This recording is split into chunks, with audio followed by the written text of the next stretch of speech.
As Washington waits, leaders in each party frame the debate around the looming government shutdown. Totally up to the Democrats. The ball is in their court. The bottom line is very simple, Kristen.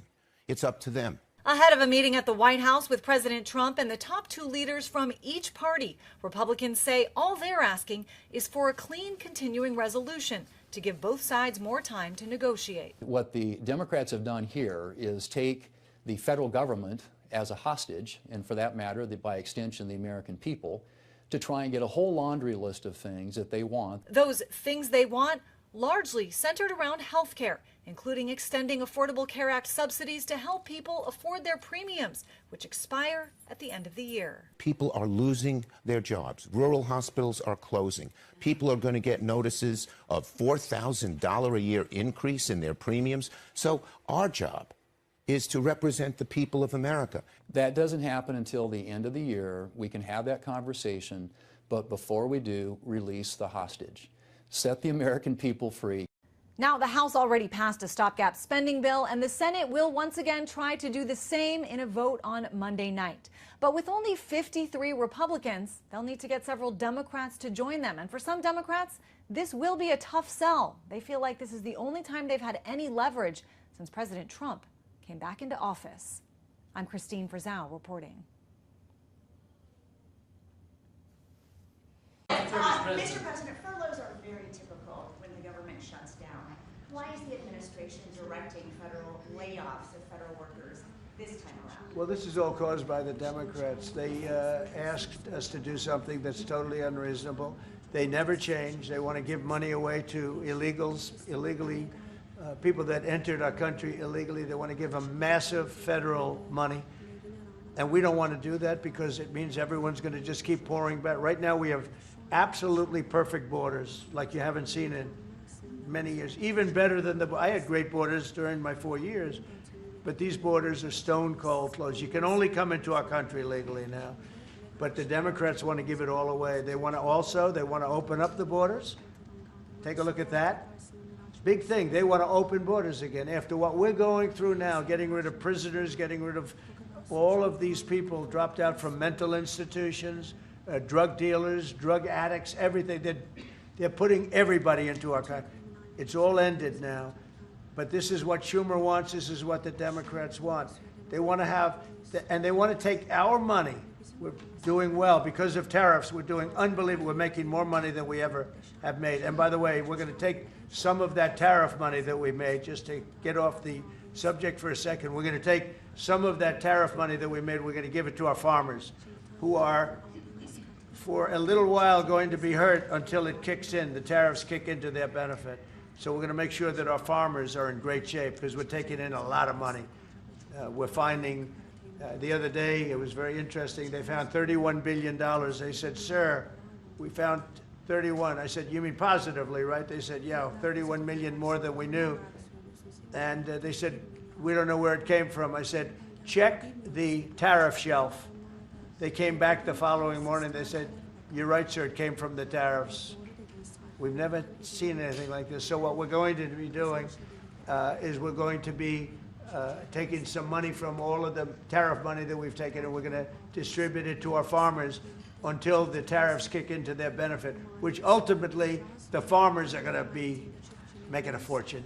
But it's a process of, it has to kick in. All right, maybe one more.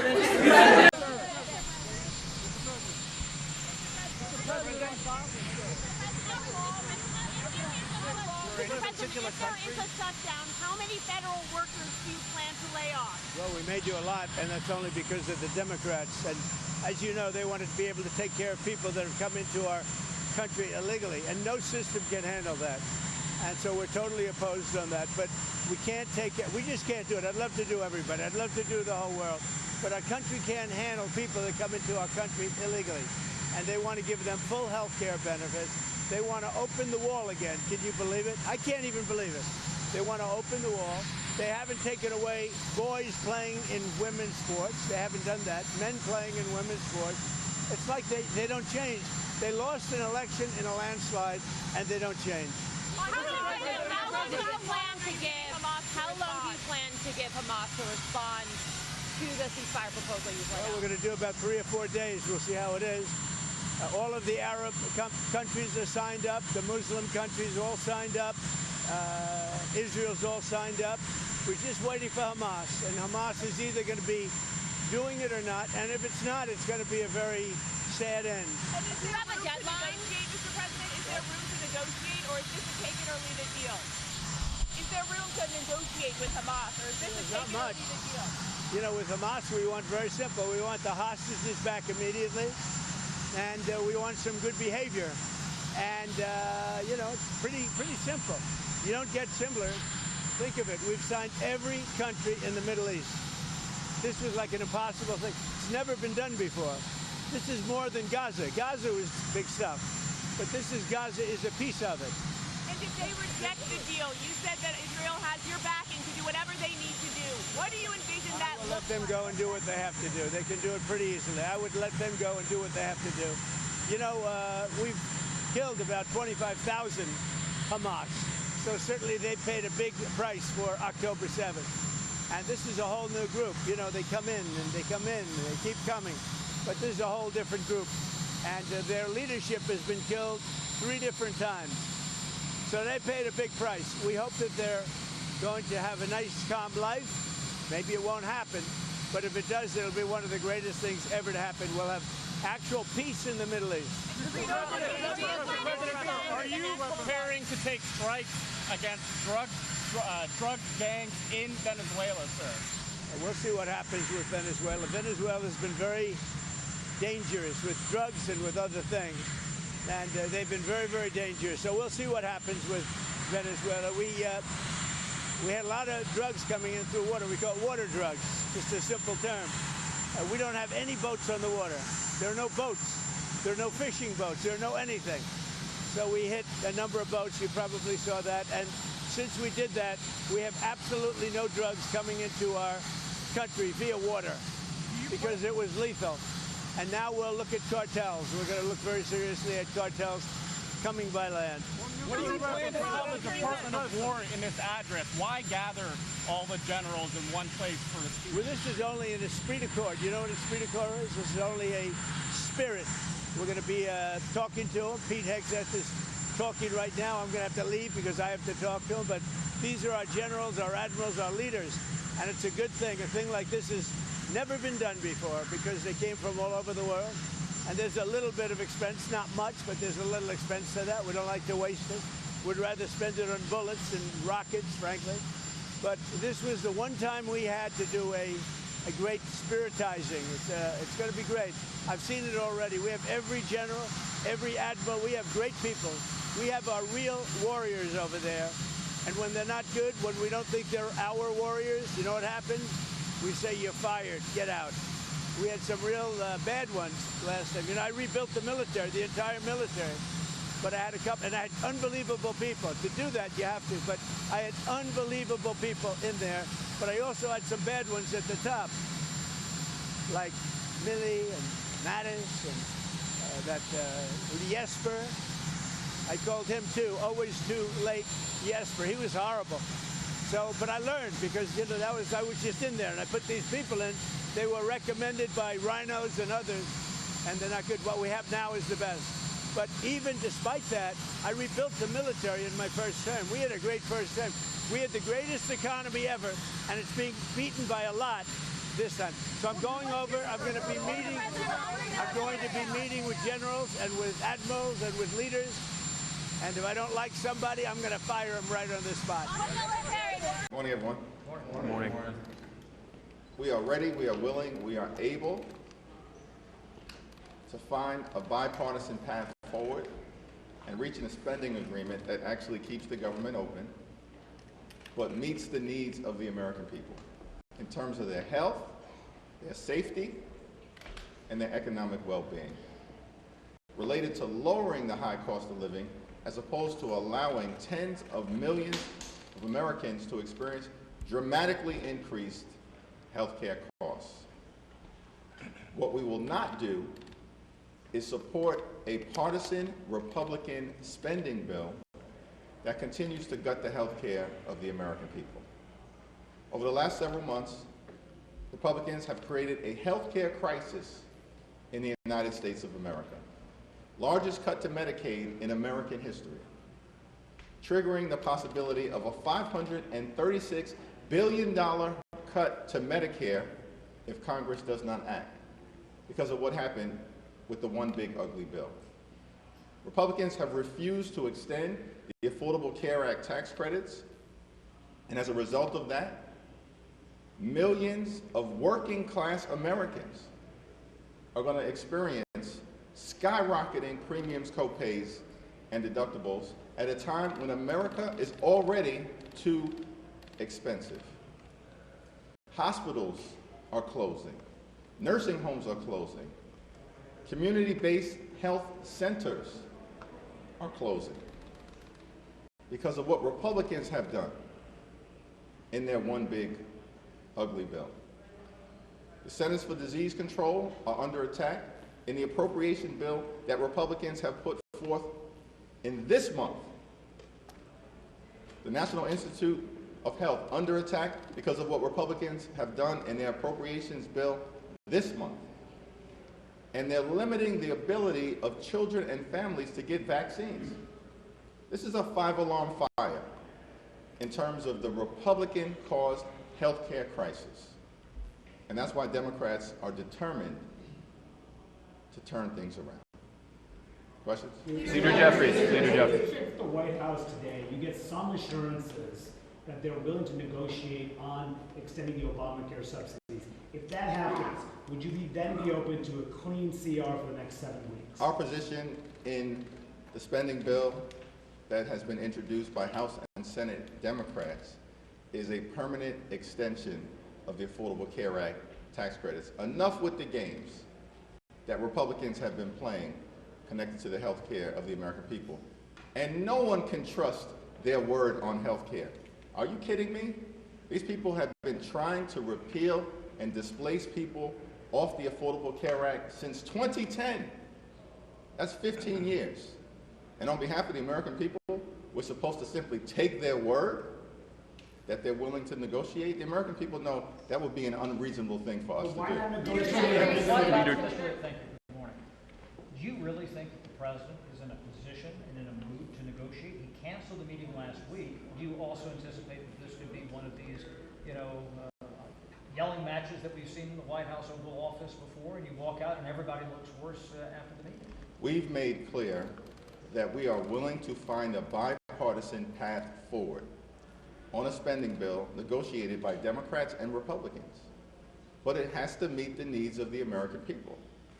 We're not going to simply go along to get along with a Republican bill that continues to gut the health care of everyday Americans who are already living with this Trump economy where costs aren't going down, but they're going up. Inflation is going up. Donald Trump and Republicans promised to lower the high cost of living on day one.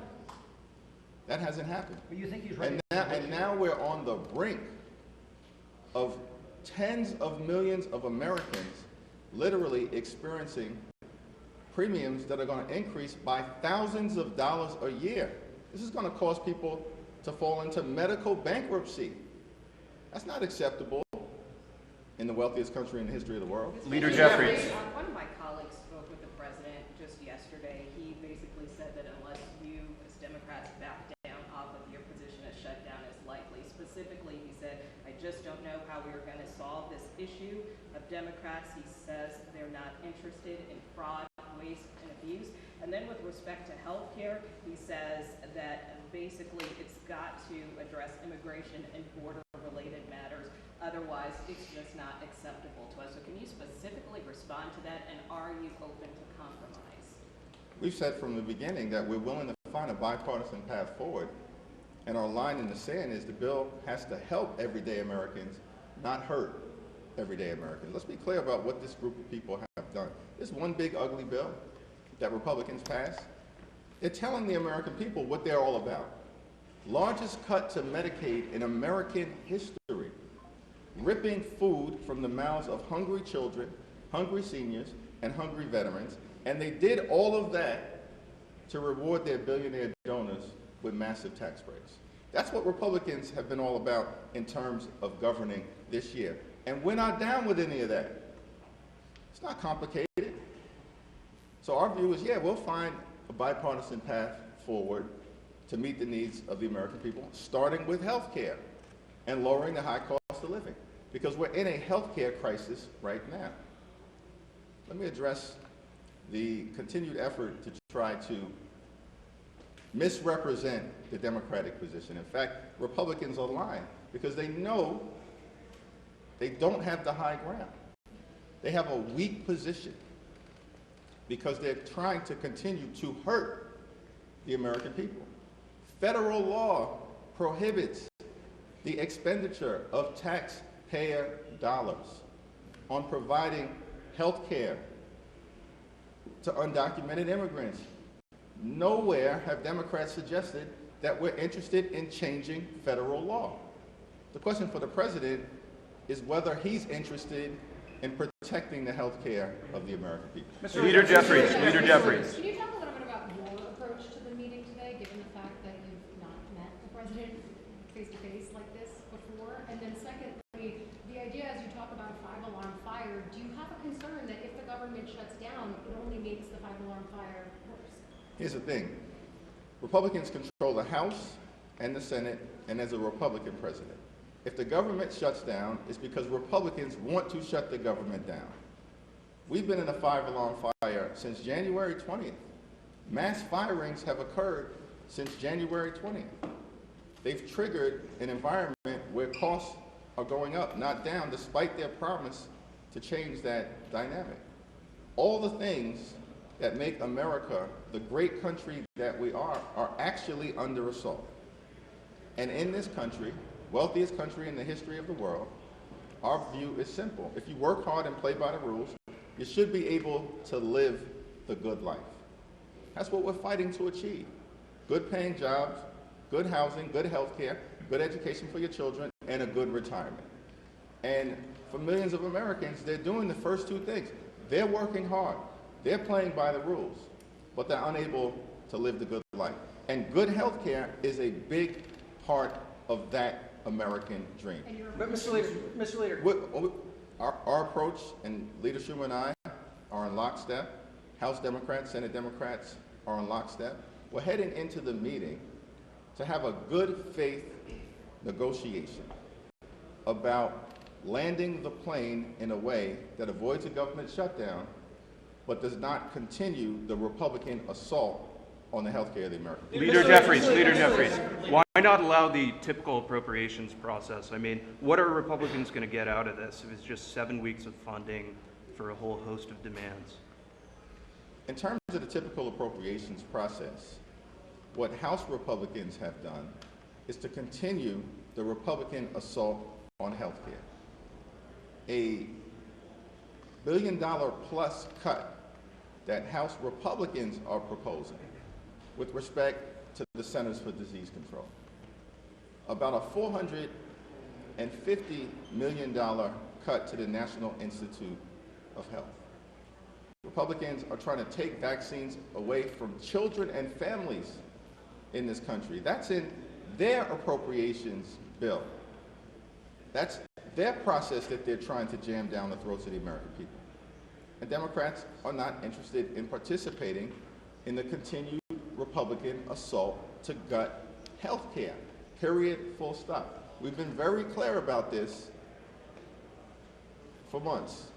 That's why we oppose the one big ugly bill. And that's why we believe that simply accepting the Republican plan to continue to assault and gut health care is unacceptable. Last question. Republicans have co-opted a lot of your criticisms of them in the past as far as cutting off Head Start. They say that you're the ones that are trying to take food out of the mouths of women, low-income people, infants. Are you confident that Democrats, if the government shuts down, will continue to be able to convince the American people of your position that it is the Republicans that are shutting down the government when they're saying, hey, we're giving you what you want. You're the ones that are going to hurt the American people by shutting the government down. The Republicans are trying to jam a spending bill down the throats of the American people that was a partisan spending bill that Democrats in the House strongly opposed in March because it hurt veterans, hurt children, hurt seniors, hurt housing affordability, hurt child care, and it hurt the health of the American people. That's why we opposed the partisan Republican spending bill in March. If the Republicans were interested in finding bipartisan common ground around a spending bill, then the baseline should actually be the bill that had strong bipartisan support in December, signed into law by President Joe Biden. Our position will continue to be clear in this meeting and as we communicate to the American people: cancel the cuts, lower the costs, save health care. Thank you, everyone.